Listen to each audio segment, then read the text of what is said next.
பூண்டிமாதா பேராலய தவக்கால திருச்சிலுவை அருளிக்கம் திருப்பயணம்.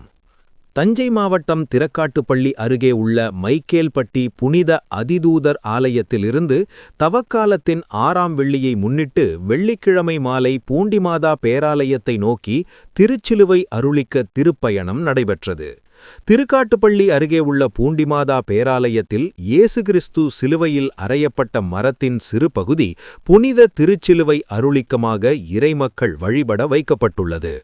இயேசு கிறிஸ்து சிலுவையில் அறையப்பட்டு மேற்கொண்ட பாடுகளை நினைவுகூரும் வகையில் ஆண்டுதோறும் மைக்கேல்பட்டி புனித அதிதூதர் ஆலயத்தில் இருந்து திருச்சிலுவை அருளிக்கம் மக்கள் இறைப்பாடல்களுடன் திருக்காட்டுப்பள்ளி வழியாக பூண்டிமாதா பேராலயத்திற்கு பேரணியாக தவக்கால 6ஆம் வெள்ளியன்று கொண்டுவரப்படும்.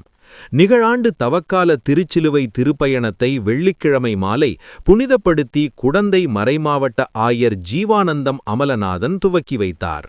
பூண்டிமாதா பேராலய அதிபர் பி.ஜே. சாம்சன், துணை அதிபர் ஜே. ரூபன் ஆந்தோனி ராஜ், மைக்கேல்பட்டி மறைவட்ட முதன்மை குரு எஸ். இன்னசென்ட் முன்னிலை வகித்தனர்.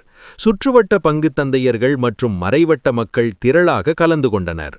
ஊர்வலம் திருக்காட்டுப்பள்ளி வழியாக பூண்டிமாதா பேராலயத்தை அடைந்தது.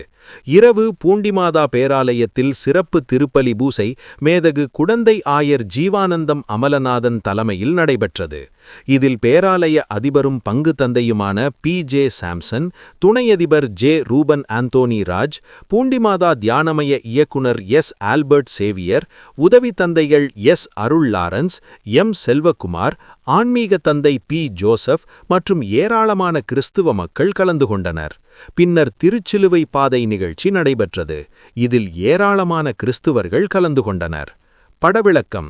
வெள்ளிக்கிழமை மாலை மைக்கேல்பட்டி புனித அதிதூதர் ஆலயத்திலிருந்து பூண்டிமாதா பேராலயத்திற்கு திருச்சிலுவை அருளிக்க பவனியை துவக்கி வைத்த குடந்தை மறைமாவட்ட ஆயர் ஜீவானந்தம் அமலநாதன். மேலும் அண்மைச் செய்திகளை டெல்டா தமிழ் யூடியூப் சேனலை பாருங்க, சப்ஸ்கிரைப் பண்ணுங்க, லைக் பண்ணுங்க.